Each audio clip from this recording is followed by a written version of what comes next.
And we're back with another episode of the AC Milan Zone podcast. As always, my name is Stefano, and I'm joined by my dear friend Oscar. Oscar, how you doing? I'm doing very well, thank you, Stefano. We have another 3 points in the bag. We've got another game coming up, or two games coming up this week. Technically, I'm buzzing. This is an exciting Milan fan. It was a nice, quiet weekend. Easy Friday game into not drama at all in the league. Some easy going games. This Saturday, some easier going games. Yesterday, no press conference going on. We'll get onto all of that, of course. The big Inter drama. It's kind of nice. The only thing I'll say, it's kind of nice to be a Milan fan and just be like, yeah, I hate them all. They're both behaving despicably. Yeah, Let's just pick up the popcorn and see where this goes. But of course, before we get into all of that, we need to speak about 3 points. My view before I turn, usually I let you start, but in one sentence, if I had to wrap up this, 3 points is pretty much all that we take home. Now, it's probably all that we want when it comes to playing Pisa, but inside of the game, beyond the 3 points, maybe more good than bad that we take out. But as always, a couple sentences, 90 seconds, give us the overview of this win against Pisa. I think you're bang on there. It's 3 points. That's pretty much all we're taking from this game. It's 3 points against a relegation side, so we'll take that as well. Which is rare So, for us. So, which is rare from us. But overall, lackluster performance. Can't really blame Allegri. Maybe some substitutions. No massively underperforming players, but nobody overachieving or saying like we can't be like, oh my god, and we'll get into man of the match, hero of the match, the culprits. But yeah, it's a typical Friday night game at Pisa. Their stadium was full to the brim by the looks of it. Some one poor performance by the referee, we can say that towards the end. mm-hmm. But yeah, that's 90 seconds, I guess. I have to agree. I think it comes out of in the end a 4-year-old, one of the goats, honestly the greatest of all time, and this is I don't think it's being hyperbolic even if you were to ask someone else. Oh, he's got the shirt on, nice. Um, Saving us with sheer like willpower and obviously his ability in a hot environment. I'm glad you pointed that out. The pyros, the Pisa fans, I mean, they're gonna get Yeah, relegated. They're gonna get relegated, and it felt like Istanbul. It felt like Galatasaray there. The blue pyros were yeah, going crazy. The game was stopped at some point. yeah. So respect to their And fans. just location wise, where the flare went off, because usually in European stadiums you have your curvas, right, or you have the shorter ends with the fans. Apart from it's Premier League, they don't really have fans; they have tourists. But in Sweden, sometimes it'll be on the long end, which is strange and rare. But that's Sweden. But I was surprised that the one of the blue flares went off in the by the middle of the pitch. I was like, Yeah, I that's mean, not. I don't remember a Serie A game or definitely a Milan game that was stopped because of the flare since And it was like the derbies growing up. You know what I mean, with the yeah, famous photo and and all and those. yeah, I don't want to sound like a dickhead, but it's technically not a flare, I think, right? It's a smoke flare, whatever you want to call it. So it's super thick. Like when you saw it from one of the other camera angles from sort of the corner flag, you Hmm. barely could see through it. Yeah, yeah. And thank God, because then the digital advertisement board wasn't there for me. So haha, have that. At last, he was happy. Yeah, I mean, those would have stuck out with the smoke. But props to the Pisa fans.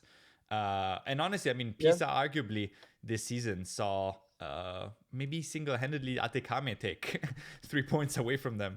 Obviously, they were so close to winning the first one with apart from the Atekame long shot that kind of magically went in the first one. This one, he found the cross out of nowhere. But we'll get to all of that as you no go for it. I just want to say, imagine not maybe not 10 years ago. We've gone to that age where 20 years ago, right, when we were arguably at our peak. 2006. Mm-hmm. Imagine a 10-year-old Stefano, and I told you in 20 years' time, we'll be happy with 3 points away at Pisa, who are relegation side. How would you have felt? Yeah, the up and downs. I mean, there were up and downs growing up too, for sure. But the average, the median point was a lot higher. These days, you go through the Banti era, you win a Scudetto, you finish eighth. You're like, look, Cremonese, Verona, Pisa are nightmares, but we got the Yeah, 3 points. We're second. We can't complain. But it's a beautiful football. This is why us sickos, the real Milan fans, will know. When we go through bad areas, bad parts of our history, I'm kind of happy deep down. I'm like, good. Let the casuals go. Yeah. Let all those casuals go. I want the boys that knew the pain and the hatred, so that we can marvel back then and think about Kaká. And then when the next Scudetto rolls around, or hopefully Champions League, I wonder if we'll see one in our lifetime again. Then you know that it's earned, that it's for the badge. But as you anticipated, we need to get into the game. We'll start, of course, with AC Milan's own verdict, hero and culprit of the game. I think the hero is the same, but I'll let you go off as I prepare to Yeah. show the picture for everyone. Yeah, I think hero is the guy on the back of my shirt, the Croatian magician, the little 40-year-old center mid, Modric. Look, I didn't think he had a brilliant first half, and I said it in the beginning of the podcast that no player really outshined anyone else. Mm-hmm. And you were bang on there saying that sheer willpower. It was a strange strange goal in the sense that it was a Richie assist. Um, but yeah, I think if it's anyone that's going to be a hero, it would be Modric. And I don't want to steal your thunder, but I think even Atikame was in the debate there. Not a spectacular game, but his delivery is Beckham-esque. Honestly, that was a beautiful cross. No, it was. It really was. Uh, no, agreed. I think it was a game in which we created so little, especially in the first half, which has been the story of this season, and I think will continue to be the story of the season. That players like Atekame and Bartezagi shined just because they were whipping in crosses to no one. But again, Atekame shown that with a little less fear, he's got something, and his crossing both feet is beautiful. He probably deserved to have a couple more, if not assists, at least chances. But again, no one was getting in the end of those crosses. The first time someone attacked the Yeah. box properly, he got his assist. And yeah, it makes you hopeful because this, you know, I was really concerned about Salamakers being out, and Atekame showed that look, he's probably not a player to start for us in big games, but can he come in against a Pisa and be one of the shining moments in our team? Absolutely. Can he come in for Salamakers after Salamakers has run up and down for 80 minutes and give us 10 15 minutes good off the bench even in bigger games? It looks like it, and that's found money from Allegri, who's been able to, I think, squeeze those players in. But yes, I mean, Luka Modric, I agreed with you. He started off a little bit on the slower side with some missed passes, but everything goes through the man. 95% pass accuracy, 92 completed passes on 97 attempts, 110 touches. And in the end, it was hilarious. We can see the usual just casual goal from a non-real threat, and you see that everyone sort of started to shrink. You see that the size of Yeah. the heart of the player, as my dad likes to say, everyone starts to shrink except for Luka Modric, except for Rabiot, and except for Pulisic actually, who chased the Yeah. action and chased the ball. Yeah, And in my the God, end, the last few minutes there against, they were kind of pressing. They got that free kick. That Pulisic was like, Swedish we say Duracell Canin, which is Duracell, the battery yeah. rabbit that you like wind up and it's got a battery. He just runs. He's just like, man was running his heart out, literally. Yeah, and then that's what you need, right? When you're playing against Pisa, you're better. Like, and that's what I think it's a little bit frustrating about Allegri football. It's why can't we do that a little bit earlier on? Now we'll get into the missed penalty. Perhaps the tactic is, Allegri prefers to have a slow build up because it minimizes the chances of turning the ball over with too many people forward and then conceding. He wants to try to find a slow goal and then put it away. It's not, I think, a lot of people say, oh, we started so much better in the second half. That's not by accident. He tries to put the game No. away in a very limited amount of time and then go back to try not to concede. Now, of course, Fulkrug puts away the penalty and that goes right, but it can also go wrong. And then you see us that we can play football, that we can not be so static, that we can pass and move and create space. And I think I was gonna show this later, but maybe it's the best time to do it now. The goal is exactly that. Modric starts so early on with the ball. It's a full Krug run that actually creates a space for Ricci. Modric pretty much sends Ricci into space with a beautiful ball, which is a simple looking pass, but it's not because he's guiding Ricci to where he wants him to go. And then just throws himself, again, 40 years old, from the halfway line, throws himself into the space. Ricci does well falling over, but to me, this is Yeah, the brilliance of Luca. It's like he's acting like Ricci's sort of a wall. He's like, yeah, I just need you to hit it right back, yeah. Just be there. and Just be then puts there. it away. And to Well, me, that's just yeah. I'm glad to be able, even if it's old age, to see one of the goats doing it at Milan. Just yeah, pleasure to watch him play football.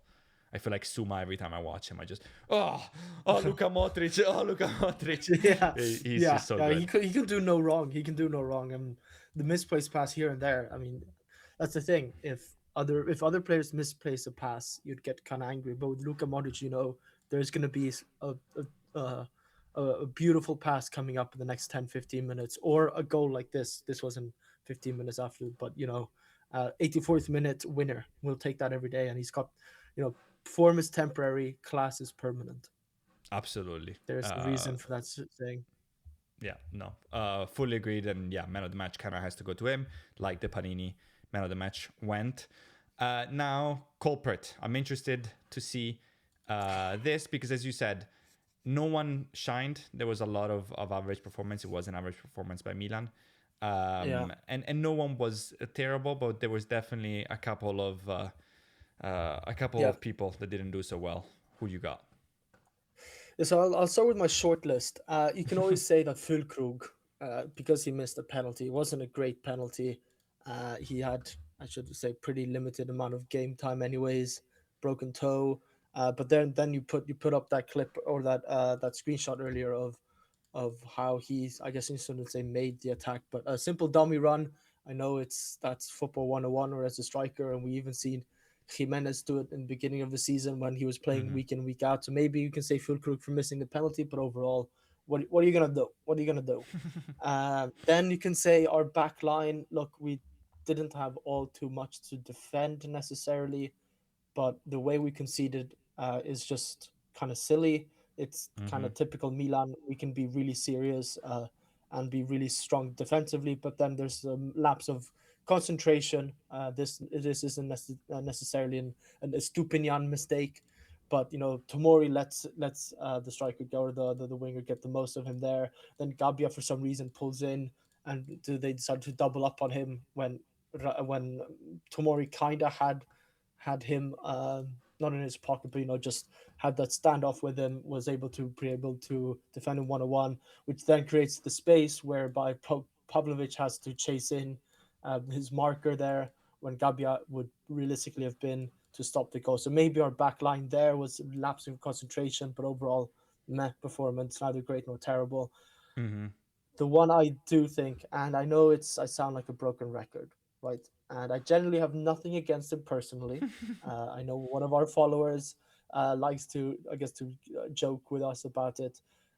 But my man Ruben, the Balak of Lewisham, as the Swedish commentators always say, my guy, you need to decide what you are. I know he's kind of playing out of position. He's playing, I guess, in a bit of a false nine slash attacking midfielder role or second striker within Kunku. That partnership worked pretty well against Bologna, but I feel like that was in Kunku pulling that weight. This game, he just feels like he's just always playing out of position, and I guess he is because he's not a born forward. But after so much game time and after so many practices, why aren't you putting what you're doing at Milanello onto the pitch? Because Allegri must see him do well in training, and we've been saying this that coaches seem to love him in training. Like Tuchel picks him out from after was it 4 years of not being in the national team, Mm-hmm. but he just needs to he doesn't understand where to be positioned. He does, like, for example, a drive, ball carrying drive, and then he sort of lacks that concentration and doesn't decide what to do. He doesn't do anything with conviction, and I think that's what is the issue. He's not convinced himself that he's going to be able to do what he's supposed to be doing. He can drive the ball forward, then he sees that, okay, maybe it's not the perfect time to counterattack. Let's hold up the ball. He'll hold up the ball, look around, and then he decides to pass it back to a Tomori or a Pavlovic instead of, I don't know, let's say a Rabiot who's steaming it down. But your simple 1-2, can continue the counter attack or whatever it is, and he just does something good and then he kind of messes it up. So I think for me the culprit is Ruben Loftus-Cheek. Sorry for the rant. No, absolutely warranted. Come on, you know me. You know that you're playing to the crowd here. I'll put up a screenshot that I know you've also seen and pointed out to me. Uh, Yeah, I mean, we saw Allegri. I know you saw it perfectly in the. I think in the first half right away. Maybe 5-10 minutes in, something like that. Allegri sort of losing his patience. And it was, for the whole time he was on, the whole 60 minutes that he spent on, Allegri was very upset. Was upset about Ruben, as we see the quote here. Ruben is walking. He can't see the space to attack because he's always facing the wrong way. yeah, He's not. He's leaving Nkunku isolated, and already Nkunku is already playing a position that he's not. And when he's alone, it's much worse. He doesn't have anyone to combine with. And also, you're there for your size. You're there because we're playing a low block and we struggle to, create chances against low block, which means Bartesag and Etekam are going to stay wide and we need to whip in crosses. You need to be there. Or early on, we had a few crosses in, and Ruben Loftus-Cheek wasn't there because he was too busy coming back, even though he's not a builder. And he scored, and I don't have the clip here, but literally the first, what Allegri said right away, he turned around and said, the first time he goes in the box, he scores. yeah, This is what we've been asking you to do. I agree. I mean, some interesting, couple interesting stats that I saw. 6-time lost possession on 34 touches. Luka Modric is 110. Of course, we're playing low block. Modric is going to touch infinitely more balls than Loftus-Cheek. But 34 touches, 6 possession lost is not great. And what's really interesting, minus 3.1 meters progression, which means when he had the ball and he drove it, on average, he went more backwards in the end than he did forwards. there we go. Yeah, Yeah, yeah. We had to quote Matthias, friend of the show. He's a real friend of the show because he knows how to trigger the salty boys that host this podcast. triggered. I'm never triggered. When we asked for questions and hot takes, he said Ruben Loftus-Cheek is the most efficient and productive target man we have. Now, to be fair, we have no target man other than him and Fulkrug. Fulkrug has already scored on less minutes. I would say that's not true. But yes, our issue with Ruben Loftus-Cheek is just, he's just not that good, and he doesn't impose himself when he could. So Yeah, no, I'm reading back when the game started at what 8:45, right, for us in the evening, right? So yeah, 20:45. I'm looking back at my messages here, and I said Allegri is already angry at RLC there for standing almost outside the box when the cross comes in. Jesus H Christos, incoming RLC hate podcast, and this was at 20:49. So it was 4 minutes in. yes. It's the whole game. I'm honestly surprised that he lasted the whole hour. It was curious to see Nkunku come out. Nkunku did not shine, don't get me wrong. Doesn't seem to. We didn't get any news about his health or anything like that, so it seemed to be purely the game. And obviously, Loftus-Cheek did score, and we were crossing, so maybe keeping the size made sense. But it was interesting. Yeah, I mean, I agree with that, and also I agree with the other two. I'll throw up again the goal side. This is such a silly goal. We're literally pressing. Their center back has the ball. Long pass. I have no idea. We don't see the full court kind of shot at it. We only see once the ball travels over. Tomori's beat. I don't know how you're beat. We're set. It's basically a goal kick. Ball goes to the defender, goes there. I don't know how he's beat. Yeah, Gabbia steps up, which as a first instinct I can sort of get. Tomori's beat. You want to go help. yeah, But once you see where the player is and the fact that there is no threat, you need to back up. yeah. And then zero communication. Both of them kind of wait and then back up together. So they allow the easy cross, but they're not in the box. Pavlovic is left by himself. Not really his Yeah, fault, but and I just know dreadful goal. this is yeah, and I don't want to take this picture out of context, but look at the runners. Atakame, Yeah. who I hope says man on to Gabi or something.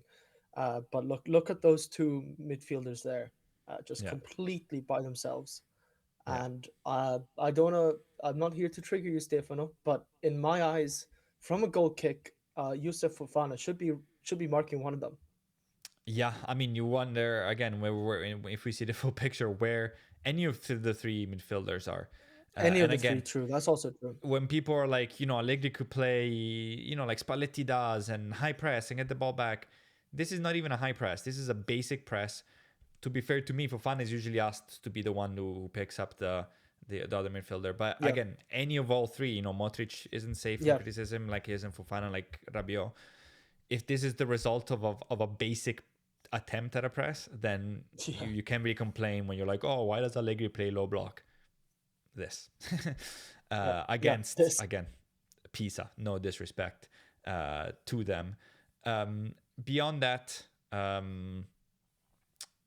yeah, let's talk, I guess, a little bit about the full Krug before we go to your pessimistic corner. You're right, he did miss a goal that I think he shouldn't have.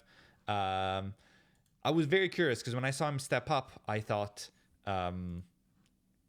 okay, no Nkunku, no Pulisic, no Leao. Who is he gonna take? Maybe I would have gone with a Modric, who I know doesn't have a great penalty record, but still, or a Rabiot. I was not aware that his Nicolas Füllkrug's penalty record is actually great. As you see here, he scored 27 in his career, and he has missed 3, including the one, obviously, the other night. Before that, it was still one dating back to 2017, which is a long time ago. And the one before that is 2010 in a junior tournament. oh, So not a lot of misses and a fair amount of goals. Your number 9. Actually, now I can kind of see what happened there. But the penalty was awful. You're playing against Pisa's third goalkeeper. You stutter step him and then put it wide. If you stutter step him, you have to be so sure that he's going to move, and you have to be so sure that you have the quality in your shot to still put yeah, it on target angled. I would have just smashed it, and if he saves it, he saves it. Props on him. Obviously, much easier said, with hindsight, yeah, as always is with penalties. But not a great look. You're gonna miss some penalties. We seem to miss them a lot. It's unfortunate. yeah. It happens a Uh, lot to us. but Almost too much. yeah, at least this one didn't Yeah, bite us too much in the butt. We got the 3 points.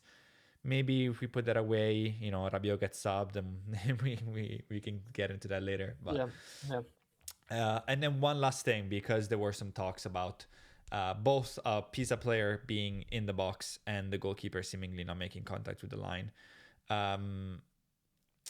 The see, rules, yeah, as they're spoken now, I mean they're written in Italian here, but I'll summarize. Basically, the referee actually made the right choice, which I wasn't sure definitely about the one on the line, but it's the way the Italian rules are written at the moment are you retake the penalty only if the player who encroached in the box has something to do with it, so enters in the action, so the ball is saved or something like that, and yeah, he stops the player from or takes the ball or something like that. yeah, And same thing with the goalkeeper. Actually, if the goalkeeper steps out of line and then saves it, that's when you retake it. Otherwise, if they go, like in this case, if the shot is off target, you don't retake it. Now that seems a little bit silly, because how does the goalkeeper stepping on the line not impact the player's shot? yeah. You could argue But that it does, because of course I'm going because to he try to might angle it change. more because he's in my face. Yeah, Uh, yeah, yeah, I agree with the first rule they were talking about, that if there's a player encroaching the box and he actually does nothing, then I feel like that's kind of fair, yeah, unless he shouts something yeah. to If put the the ball goes player in, off. it's But that's goal. also, yeah, If the ball goes yeah, out, it's out. I yeah, agree with that. yeah. And if there's a rebound, let's say, but the rule about going off the line, and look, we're talking about centimeters here. Like Fulkrug is just about to strike the ball, and it's not a Dudek esque exiting or leaving the line, which was allowed back then, but we will never say that.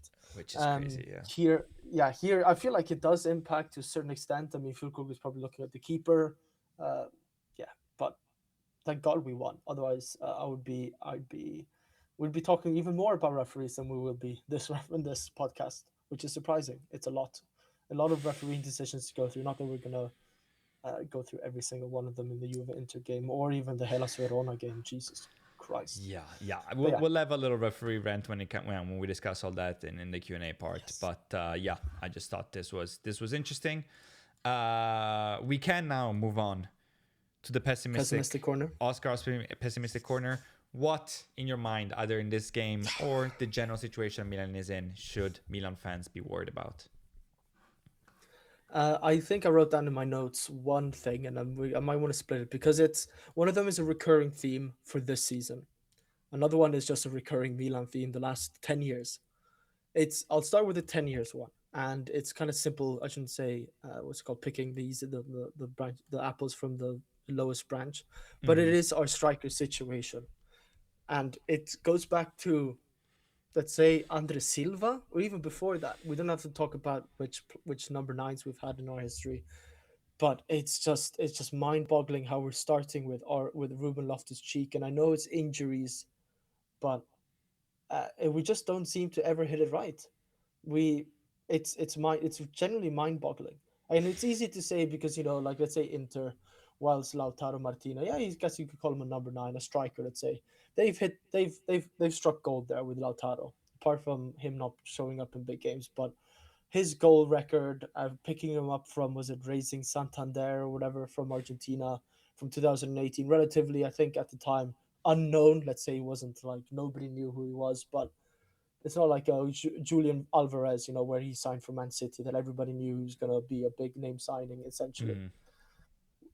But the fact that we're sticking with Nkunku and Ruben Loftus-Cheek as our striker partnership, and we just can't find any striker partnership to work, is getting a bit worrisome. Now, saying that, I went through when the last time was we didn't score a goal, and we've had two instances this season where a clean sheet has been kept against us, and that was Lazio in the Coppa Italia, which was a poor performance anyways, and it was in the Supercoppa against Napoli. Otherwise, in the Serie A, we've scored at least a goal in every game, which is quite impressive. I mean, we saw Juventus get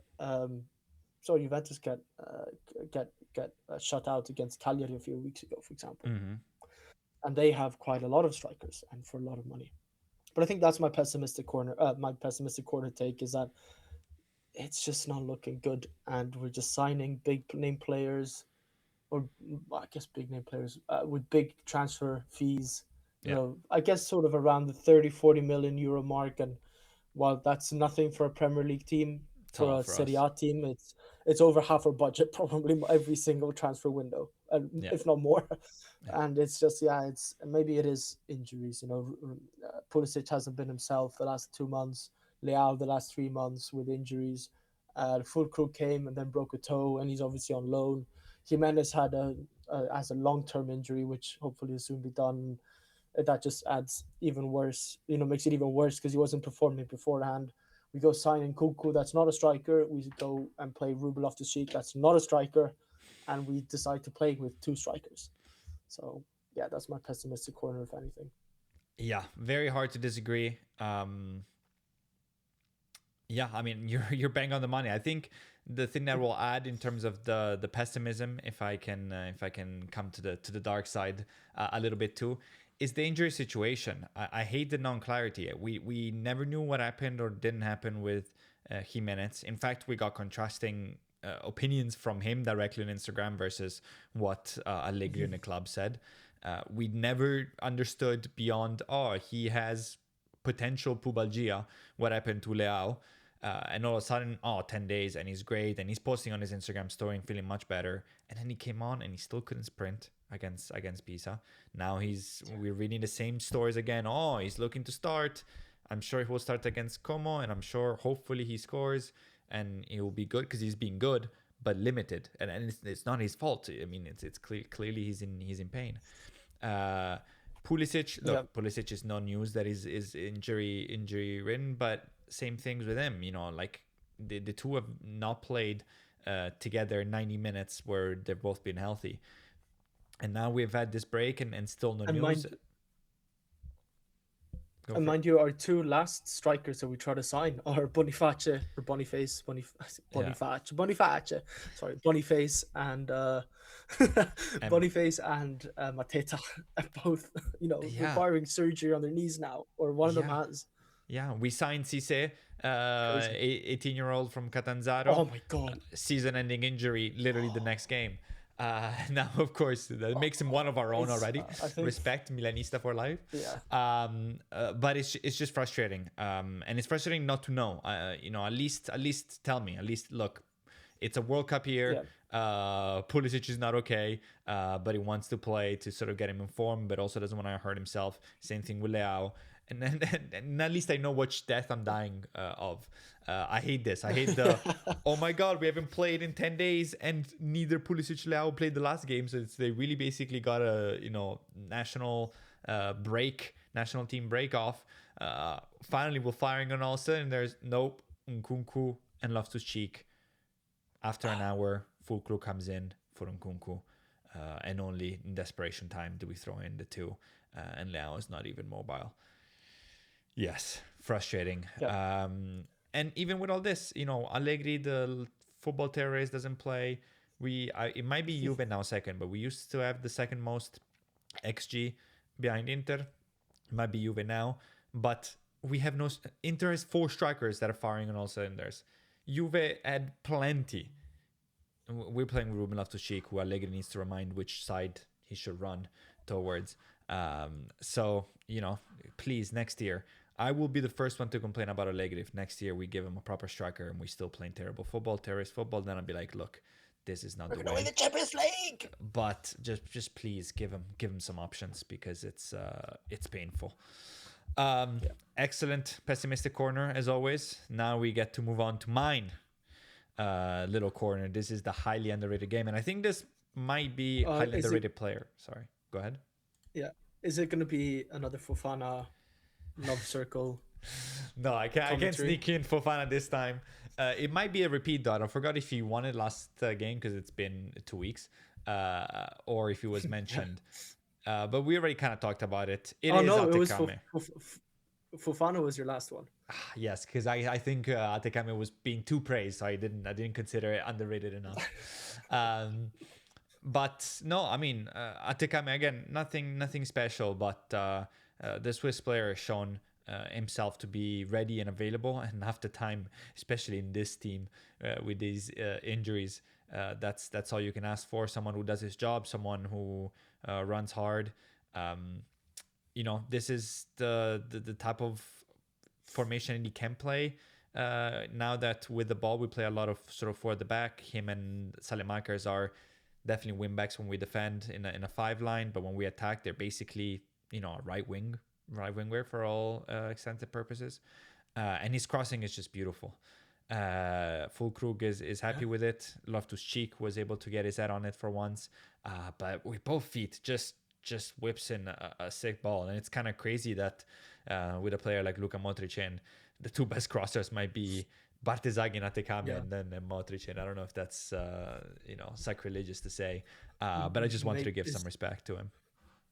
Yeah, and I mean, I completely agree with you. Sorry to cut you off. And Atekame is growing. I feel like he's growing almost every game, and now he's gone his defensive. He doesn't look so nervous anymore.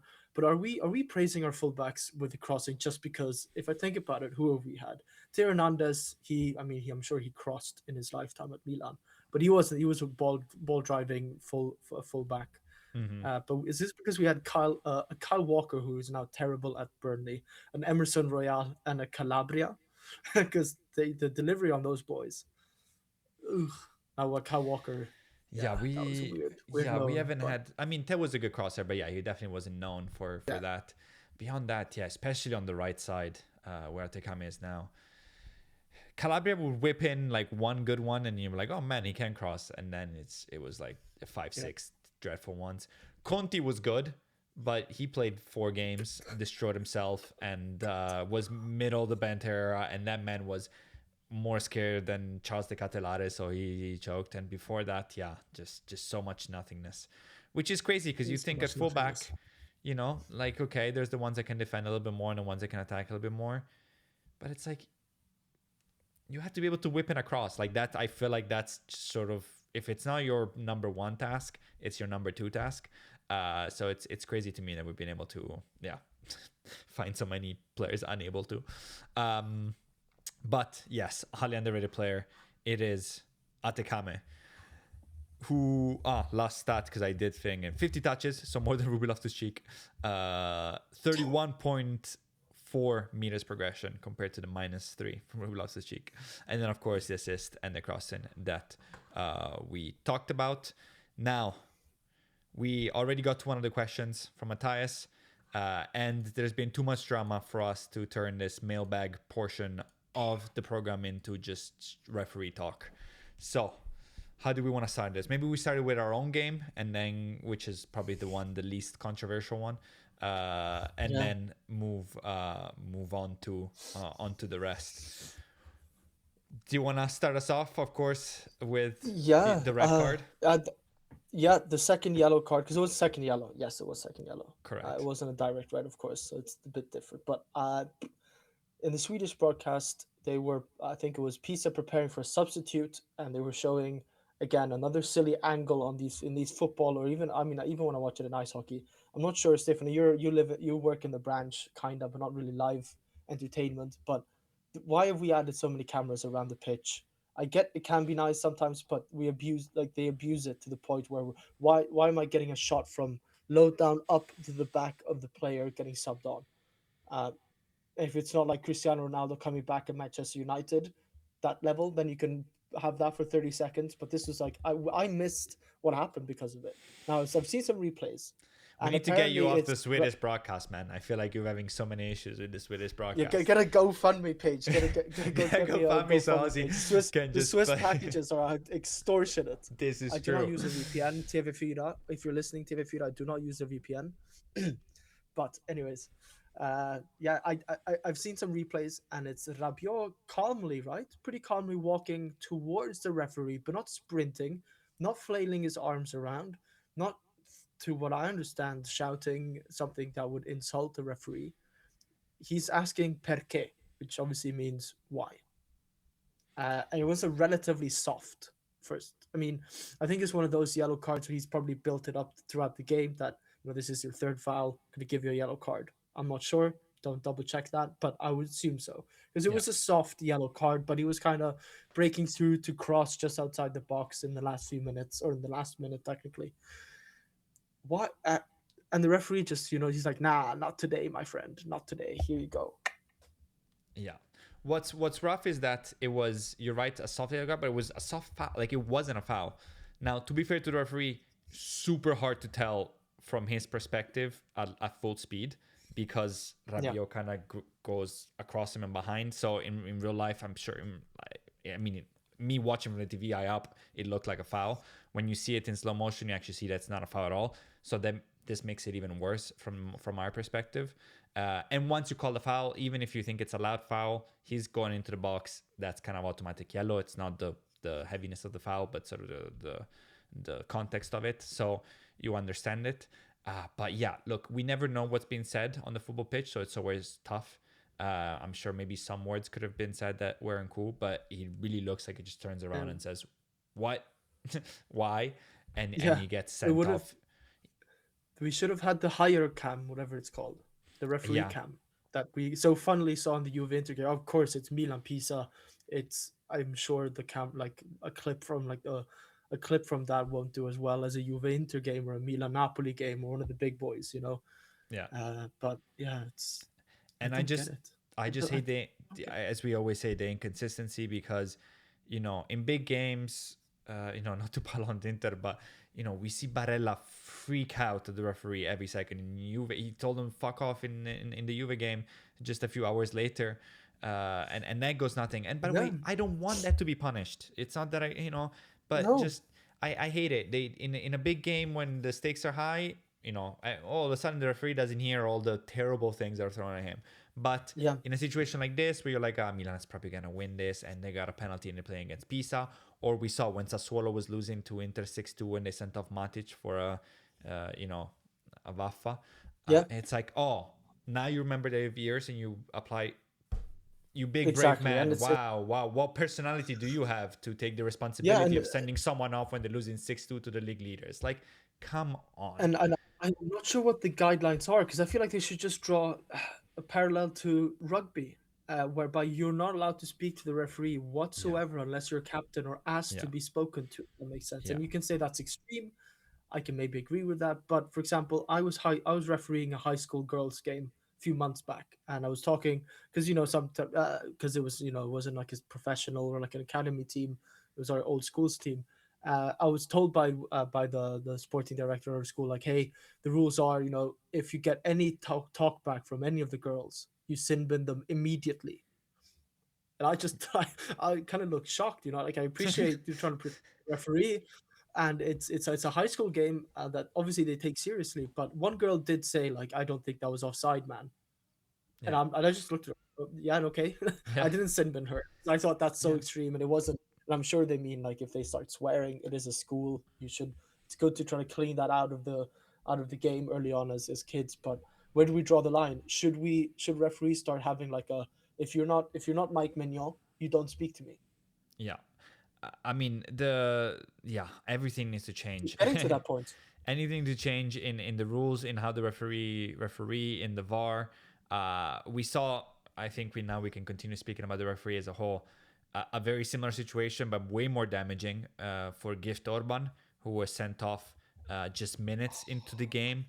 And again, we don't know what is said. I mean, I recall Ibrahimovic getting sent off during a Roma game for something very similar, where the referee thought he said something that he didn't. Uh, Yeah. and this looks like, Oh again, no. we had the camera angles. We can't know for sure that Gift Orban didn't say something horrific to the referee. We haven't heard anything yet, but it looks like he thinks Yeah. he gets His fouled. reaction. He just kind of goes like, Yeah. what?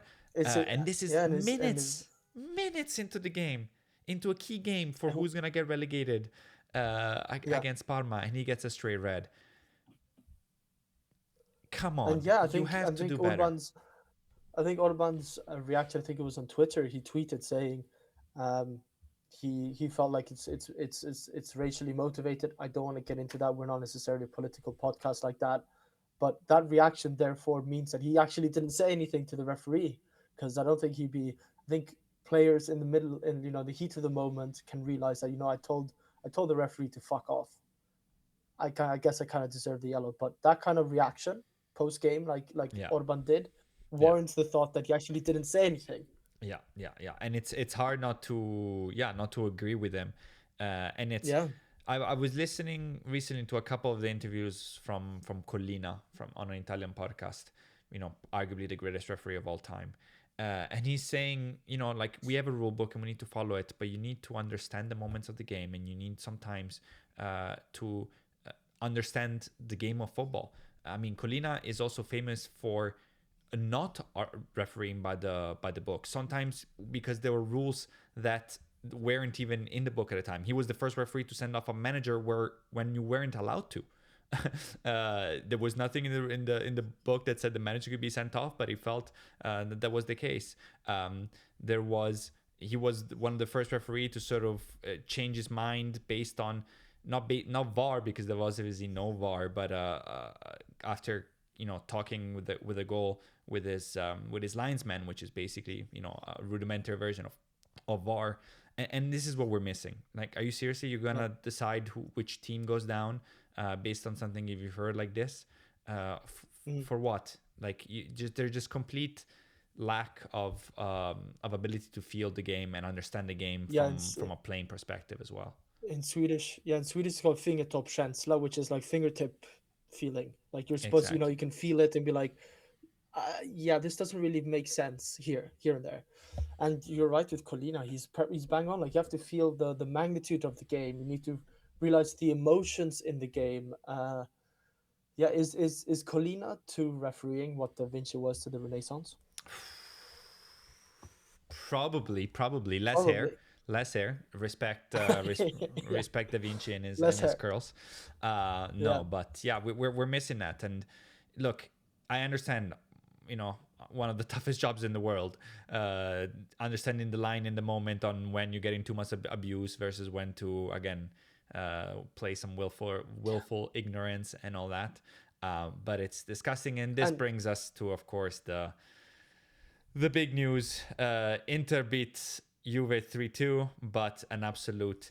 This is also probably the peak. This is the worst of the worst, when the planets align perfectly and you have the biggest calamity. Yeah. Kalulu in 3 minutes gets first a non-existent yellow for a terrible Barella dive. This is not news, as Max Allegri once said. Barella fa l'attore. And 2 minutes after, a booked Bastoni looks and dives, no contact against Kalulu. So should have been sent off for diving. Instead, gets Kalulu sent off in the first half, celebrates as the red card comes That out. camera is beautiful. The screenshot It's of literally couldn't be worse. Like if if Bastoni just found a puppy from this from the stands and punted it, that's the only thing that could have made the situation worse possibly. Otherwise, this is the perfect just absolute shit show, I believe the French call it.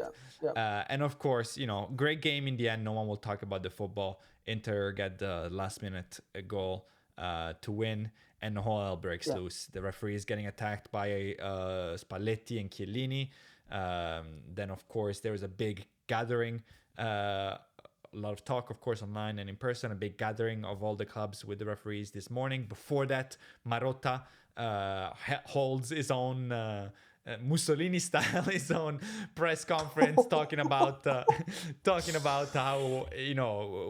Bastoni is such a good guy. It wasn't a foul, but and then we start going into what aboutism. He threw out Quadrado, got them sent to Champions League with a dive back in 2016, which actually I don't think was a foul. Yeah, and it's sorry, I'm pretty sure it was a foul. It wasn't a dive. Yeah, nothing screams, I swear I'm not a crook. But what about this dive? And what about this dive? All sorts of mess. Of course, Bastoni, who is a disgusting player, got all sorts of abuse, and so did his family, which is, of course, insane because leave people alone. This is still a game of football. I don't care who dives. But yes, first of all, I guess I'll lead off and then I'll let you talk. First of all, a couple of things. Do not make the mistake to think that Juve are just the wrong party and then they're saints. This is still a disgusting club. This is a club that attacked the referee during the tunnel at halftime, not because, we've been wrong, which they have, but because they were just like Inter does. They're just arguing for the next call. They're just doing it at halftime to pressure him because next time we go out, maybe the 50-50 penalty goes our way. Maybe a red card gets found there. This is the same club that at Calciopoli that had people sent to prison and went to Serie B for bribing referees and shoving men into lockers. And then still to these days, their fans would be like, yeah, but we won the Scudetto on the pitch. Just still, I do not feel bad. It's 38, not 36. Exactly. I do not feel bad. And so please, viewers at home, do not feel bad for the Juventini, even though they absolutely did get robbed here. And then, of course, the Interisti are the same. I see on Twitter, everyone is, once the whataboutism started pulling out, we started pulling out stories. I've been seeing Interisti retweet stories from 2012, or I saw the tweet when Juve said rest in peace to Henry Kissinger, who was a disgusting person, being brought up again. I was like, whoa, now Henry Kissinger? Yeah, now we're doing political stuff. It's insane. Henry Kissinger. Every single dive that has ever happened to Juve and Inter has been brought up. They're like, but what about the Perisic one? And what about this? And what about when the Muntari goal? I was like, are Interisti using the Muntari goal to prove their point? It's crazy. Texting you this morning saying what time do you want to jump on, and you replied, never in a million years would I have thought that we would have brought up Da Vinci, Mussolini, and Henry Kissinger on a Milan podcast. This is what range we can expect at AC Milan zone, ladies and gentlemen. But look, the protocol, the referees need to change. There was an interesting question about them being official, professional. I think they're like freelancers and not full-time currently in Italy. I think maybe all around the world, actually. And it's maybe worth changing that. The VAR protocol needs to change, and I think it will finally after 8 years. There's no way a VAR should not be able to go on that second yellow and be like, hey, huge mistake, take that yellow away. I'm also wondering what the in a very funny moment. It's you're able when you're not involved, able to think about all the funny angles. I was like, I wonder what the poor referees who are gonna get absolutely shed on in the VAR room in that game are, because how does it work? Are they just yelling at a screen like, no, no, he dove, but the Yeah, microphone is just yeah, off because they're not allowed to talk to the referee? Because if I was it, I'd be like, listen, guys, I know we're not allowed to talk, but I'm gonna blow the whistle and then just magically take 5 seconds, and you just hit me with a little no or yes. Just a little yeah, bit, just in here, and then we go for it. Not officially, yeah, but we do it that way. Um, yeah, I wonder what the protocol is there, but yeah, the VAR needs to change. And also, and I've been saying this forever, in Italy, especially because we get trouble in it when we go play European football. But stop whistling so much. Stop looking at every contract with VAR and stop whistling. I don't care. I don't care if we have 5 more fouls per team that are not called, that should have been called. Stop whistling so much. These players are disgusting. And every time you give them in Italian we say you give them a finger, they take the whole arm. They're gonna keep diving, because if a contact yeah, becomes a foul, then a brush becomes a dive to hopefully initiate the foul. If you start yeah, whistling brushes, a non-brush becomes an opportunity to dive and maybe try to call a foul. Stop whistling yeah. and keep playing football, and you'll see when Bastoni throws himself to the ground and Kalulu takes the ball and goes on the other side and score, you'll see the next time he won't do it so much. And also punish these players. Punish Barella. Punish Bastoni. Punish Salemakers when he rolls around. Punish Yeah. Teo Hernandez Asiers when he rolls around. When Di Marco Yeah. gets one of these, and then you see him holding his face. Why? Why do we need to wait? I don't care if it's clear and obvious. Retroactive yellow cards, fines. I don't care. Something, please, please. I beg. Okay, that's my rant. I'll leave it up to you It's a for the beautiful rant, for the and I Juve Inter. like you're one of my best friends. We've grown up together, so of course we would agree on a lot. But I agree with every single word you said there, and it doesn't matter if you're black and red striped, black and white, black and blue. It's punish these players, because it's gotten to a point where a game of this magnitude, let's say it's a big game. Juve are, I shouldn't say struggling, but they've had mixed results, and they're talking about qualifying to the Champions League. We're on Inter's heels, not saying that we're Scudetto favorites or going to, or it's super close, but that's an extra 2 points that they have in the bag now, because it might have changed the outcome of a game. A second yellow card, and I still don't understand why it's not, how a second yellow card is not being VAR'd. Like, I know Yeah, it's not part of the rules, right? But I don't get it, because okay, we can argue Kalulu shouldn't have gotten the first yellow card to begin with, and yeah, then you start arguing that maybe in 3 games time he gets, okay, now he'll get, he'll start from, not from scratch, but let's say he's on his fourth yellow card, and then in a couple of games time he gets another yellow card, and you can say, well, I shouldn't have gotten a yellow card for the Barella foul. Or we have the technology, because we've got the VAR. Should every single yellow card be VAR now?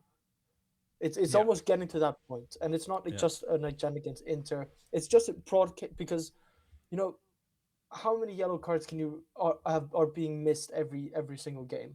They add up at the end of the season. If like you say, Hellas Verona will, because arguably Orban is their best player. He's not going to be playing Easy. Yeah, in their relegation battle, and now it's not that many games. I guess it's still a fair few games left, but it's getting to that point where it's crunch time. Um, and we have the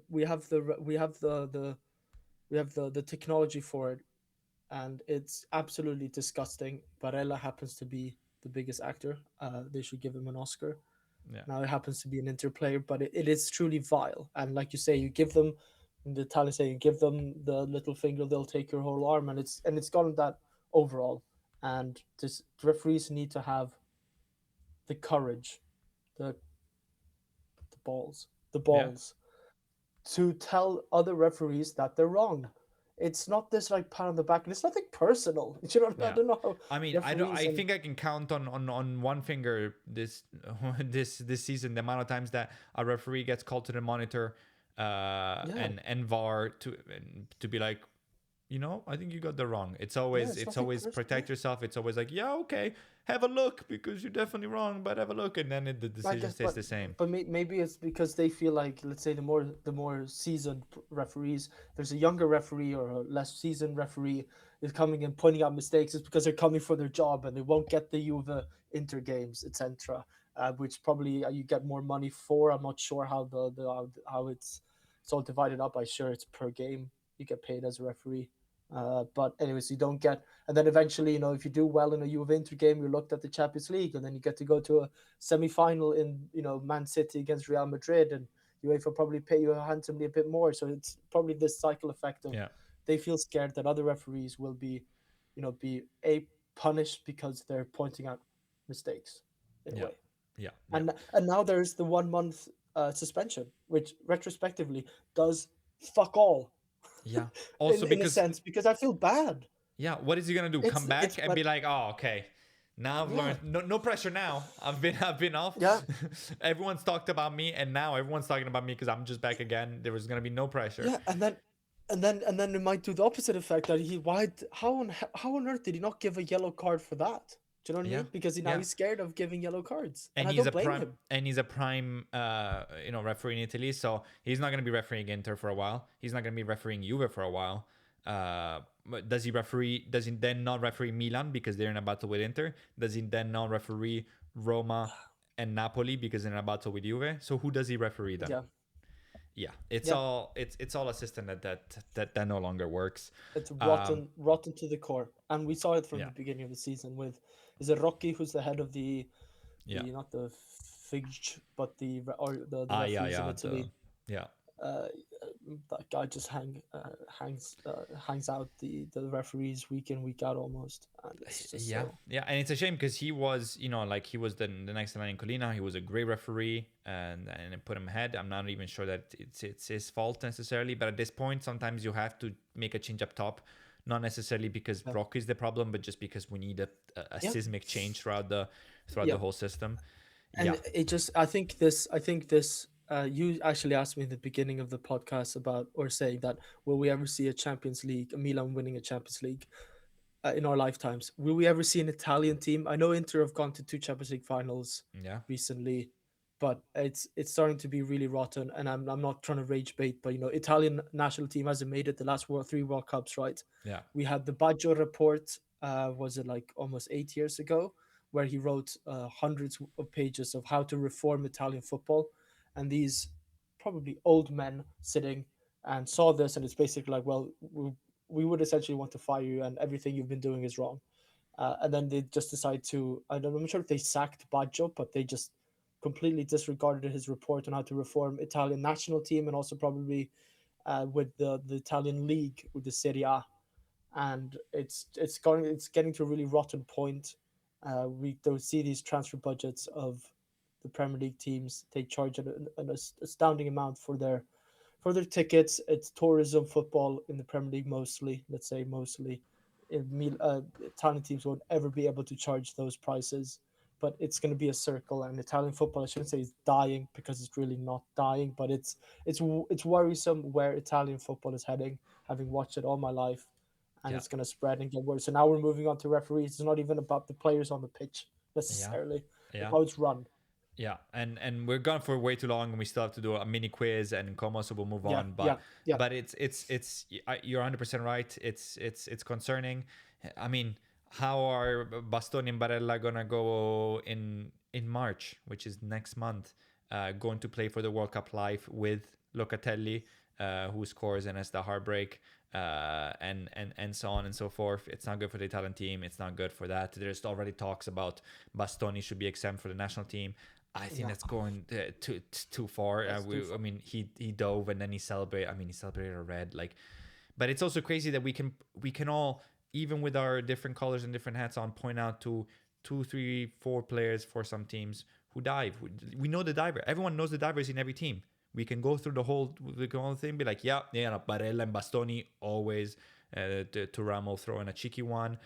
We have our Salamakers who definitely likes to We had our Theo. throw himself. Theo was a big one. We know Dybala loves a dive. Juve's got he's got plenty as well. We know it, and it's crazy that we just know it and we discuss it. But nevertheless, we must move on. This is gonna be a long one, but the rants kept Yeah, it's coming. worth it. We had a lot to discuss, and I feel like it's a big point. Yes. We'll talk about Como, which of course relates to the big Rabio Red. But before that, as always, we like to throw in a little bit Yes. of game also to keep us alive and our blood flowing. And this time you've come up with Yes. something. You can go ahead and explain it. Yes, I am Swedish, so and I mean it doesn't mean that, but I follow the Winter Olympics a lot, and so does pretty much everyone around the world. I'm not saying specifically us, but it kind of got me thinking. You know, it's almost 3 weeks. It's Milano Cortina of all places, fantastic.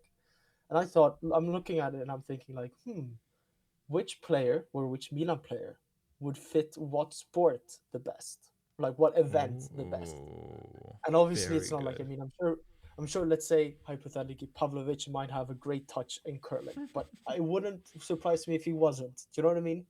So we Mm-hmm. can kind of. It's up to you. I've picked out some of them, and you can give me if you need help. I'm obviously to jump in here and help you to what the sport needs in Okay. terms of physicality and whatever. But what Milan player would fit that sport the most? Do you think hypothetically? Okay, this is very interesting. I love this. And Yeah. all of you watching, if you're still watching, an hour into our rant, drop a comment and let us know who you would, which Milan player you would pair to these sports. All right, go ahead. Yeah. First one, the one I watched the most probably. It's ice hockey. Ice hockey. So for ice hockey, I'm thinking obviously someone who maybe skates well, so nimble on his feet, but also there's some size and some physicality to ice hockey. The size and physicality bruiser makes me want to think almost like a big one, like a Pavlovich almost. I feel like he might not get too many goals, but he's gonna back you up in those fights, and he's gonna Yeah, make sure that your best player he's is gonna be a protective. yeah. He's So gonna he might he's gonna drop the gloves and maybe fight, even though that's not properly allowed in yeah, the Olympics. But yeah, he seems like a brawn guy, like a brawly guy, and and we've he seen can this grow probably season. a really good face-off period. This is true. He's got the buzz cut, which I feel like hockey players can rock from time to time, from my knowledge. And this season, we've seen him go up a little bit, and he had a little bit of nimbleness to him when he got the penalty this weekend as well. So we'll give it to him. Perfect. Yeah, nice. Next one is curling. Currently's been taking Milan by storm. All sorts of nations, the big Canada drama we talked about in one of the reactions too. I mean, I feel like just the action itself. Give me Mike Magnan, It feels like he takes the ball and he rushes up and lays it off to Leao for one of those counterattacks. I feel like that's the guiding. Yeah, he's got the Magnan has perfect. also have You a know few the assists. Yes. Who will be on his little broom? I don't know. no. Who's a sweeper? A Who's the sweeper? sweeper. Sweeper defender Gabia. Gabia, yeah, I can see. Mateo. It's like when you call also Polenta, the wall polenta, when polenta, you, polenta. when you also tell them the wall. So yes, we'll give Magnan and Gabia the Perfect. duo, the curling duo. Fantastic. Next one would be cross country skiing, Cross country and that skiing. goes for any of So them. endurance. I'm thinking endurance and long strides. Cavallo pazzo, Adrian Rabiot. Long legs, just ready to go and Yeah, just machine, just boom, yeah, boom, boom, boom, boom. yeah. I mean, it's got you have to have technique, but I mean, the VO2 levels of their conditioning is insane. True. Yeah, could run for days, and think you'd be a very good choice. You're smashing this. Not that you're not watching the Olympics or you don't have a brain, but I'm happy. I'm thinking the same lines here with you. Now, next one would be skeleton. Ooh, you're gonna need to remind me. Is this the one with the bobsled, but they go Skeleton. head first? Yeah, but yeah, exactly. You're on that like a tray, and you're going head first. You need Head to have a. first. You have to be a bit of a psychopath. You have to be a bit of a psychopath, and the fact that you're going head first. I'm thinking, who is our head first guy? Nicolas Fulkrug. He should have taken the penalty with his head. Ooh. He should have taken the penalty with his head. Just lay down and just flick Ah, it. yeah, Fulker, So that's big nuts good. and head first. I know it's obviously doesn't apply, but wordplay. Nicolas Fulkrug. Good choice. I was thinking Fofana because you need to be kind of brain dead to be that stupid to want to go head first down a hill. But The disrespect. The okay, yeah, disrespect. bobsleigh, and we can do it either way. Like so you need to pick one of the four or one of the two. It doesn't really matter. I don't know what the roles are, Oof, I don't but know either. But bobsleigh. is there someone who's actually steering that thing, or is it all body movement? Is there a Yeah, steering there's mechanism? somebody at the front. I think that's got like you've got like Okay. tool string or little Then strings. You go then like I this got way. it. I think. Then I got it. Nimble can run fast, but also jump in and then pull the strings to direct. It's gotta be Luka Modric. Pulling the Give strings, my man. exactly.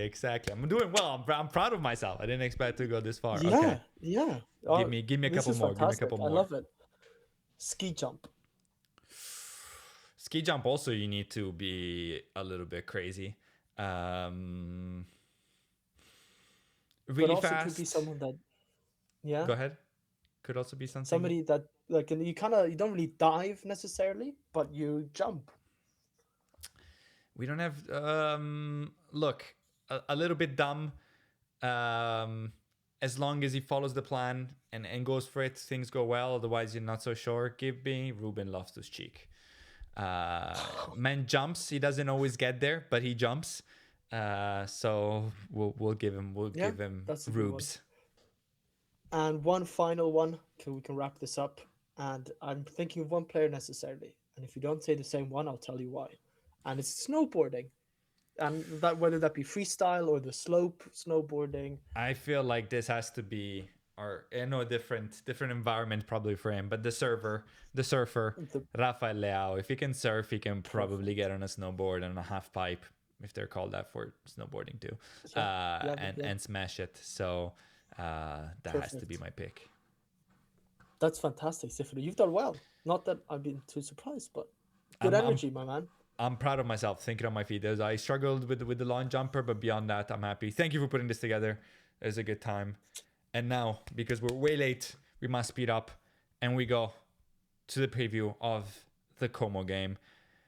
Of course, the big news is no Rabiot. He is key for us. We've struggled mightily without him, so this is a big loss. He was also key in the reverse fixture, which was just a couple weeks ago, where of course he kind of single-handedly won us the game with an incredible comeback and a couple goals and a penalty won. The Como sort of side, big loss to Fiorentina. What kind of stops them Yeah. in their track. Huge for Fiorentina. Hilarious to me how Fiorentina seems. It's such a mentally broken team against the teams that they should definitely win, and at home they struggle so much. You can tell they're in their heads against a team with their. If everyone was like, okay, you lost to your Napoli, your Milans, your Comos, you'd be okay. That's when they play their best. They managed to pull out the victory and stops Como in their track. They're minus 12 from us. So definitely a good little pillow. But in the first game, we were definitely outplayed. Baturina, meant to watch. And I did say this last time. And this was one of his first starts. And when I said, look, they bought him for a lot of money and he's not seen the field a lot because Fabregas has not liked him in training. But if he starts playing, keep an eye on him. And he's been smashing it. So I'll give myself some credits. No Morata for them who got sent off. This is probably a bad news for us. Would love to see Morata Yeah. get some playing time. Probably wasn't gonna start. And of course, they recently beat Napoli in penalties to go to the historic semi-final in the Coppa Italia Did for them. didn't Fabregas in a press conference basically say to Morata that he should retire in a nice way? Not like you should go retire, but it's like leave football before the football Football leaves you. news, yeah. The famous Jamie Carragher quote. Yeah, he And the said guy's not to. only I only saw that 34, he but said not to get baited, but yeah, maybe woke up. Fabregas is not unknown for. I mean, he played Pepe Reina for way too long. He's kind of likes to play his friend, and I think maybe he's reached the realization that Morata is no longer probably a Serie A starter viable if you're hoping to yeah. make Europe. We've learned that the hard way. Not that last year was necessarily on Morata, but what do you make of this game after sort of getting battered in the first one, but coming Yeah. up with a victory? All signed off by Rabiot. No Rabiot this time. Who do you think should play midfield, and how do you think it's gonna end? Yeah, look, I don't have anything necessarily personally against Como before our last game against them. I think friend of the podcast Martino was saying, with his Twitter battles with either Premier League fans, saying how incredibly well Fabregas is doing with his Como side, and to a certain extent he is. Of course, it's a bit of it. I shouldn't say fairy tale, but he's doing well. Yeah, Above expected, maybe not necessarily. It's not this fairy tale Leicester City winning the Premier League yeah, story. The amount yeah, of money they've pumped in, yeah, and let's see in 2-3 years time if they start doing what Milan are doing, not making Champions League. from time to time. Let's see where they're at and how many Yeah. financial penalties they're going to be going up against. Yeah. I was even thinking they're But anyways, borderline making, conference slash Europa. I'm like, I wonder if they're internally hoping, look, I hope we don't make any of that, because once that kicks in, then you're, subject to financial fair play. If they're like, look, we get one more summer of crazy spending like they have been doing and get all these promising young players. And then when the rules kicks in, we're like, okay, yeah, now we have enough, especially because they're gonna lose Nico Pats. yeah, Yeah, no, it's definitely it's great story. Fabric, it's a project that's grown yeah, and they're it's playing well beautiful done. football.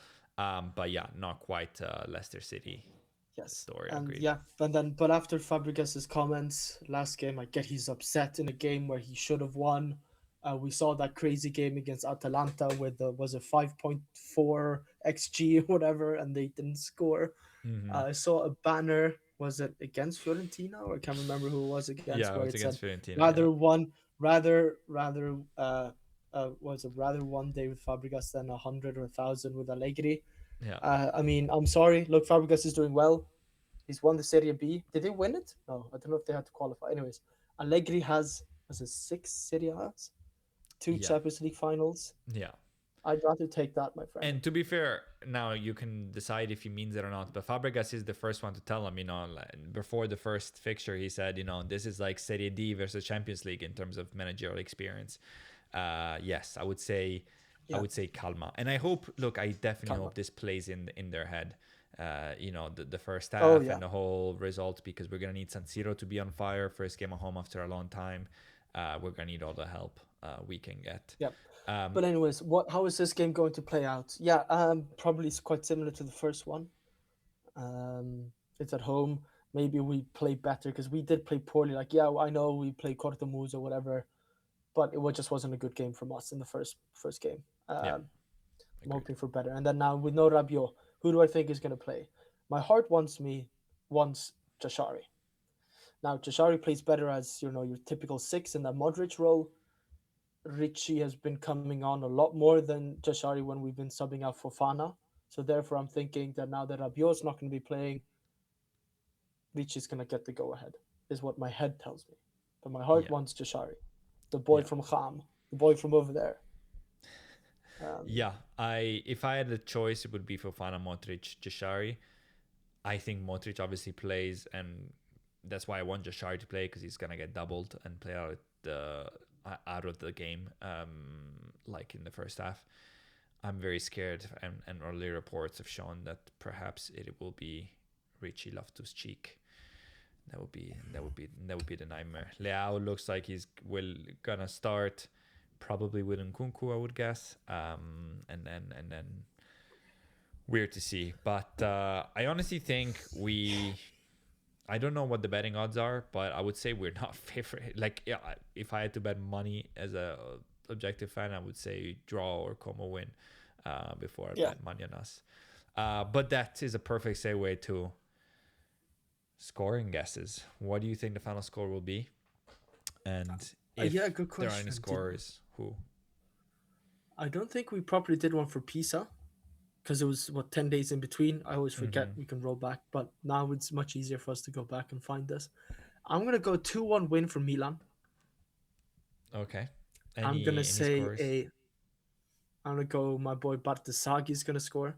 It's gonna be some strange counter attack that he ends up getting the ball. And I'm gonna go, even though he might not start, and I think he's still feeling pretty healthy. I'm gonna go with a Pulisic goal because he'll get subbed on, I'm sure. Off the bench. Very wise. I think it's gonna be a draw. I think it's gonna be a draw. I think it's gonna be maybe a somewhat high scoring early on, and then both teams with some knowledge of the last game as well. Maybe from Como will be like, okay, yeah, we can slow it down. A draw when Juve loses, when Roma and Napoli draw, when Lazio lose, it probably works for both teams. So I'm curious. 1-1, 2-2. Let's give 2-2. Let's give 2-2. Como attacks well. We don't have Rabiot. We always concede more when we don't have Rabiot. And I'm going to go similar your way, but Salamakers is trained with the team. I don't know if he'll start, but I think he will probably play definitely. and likely start if he trained today. We'll see. On a counter, I think he scores. And then I can see someone off the bench. I can see a Nicolas Fulkrug making up for the missed penalty. 2-2.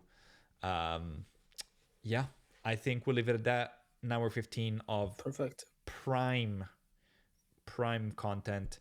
A lot of rants. This is all you need. If you made it this far, comment down below. What keyword can we use? Comment down below. Mussolini. Keisuke Honda. Comment down below. No. Honda is probably better for the algorithm. Comment down below Honda if you made it this far. Drop a like and subscribe. Thank you to everyone tuning in. And as always, as I find the outro button somewhere here, it's gone. There it is. As always, Forza Milan. Forza Milan. Thank you, Step.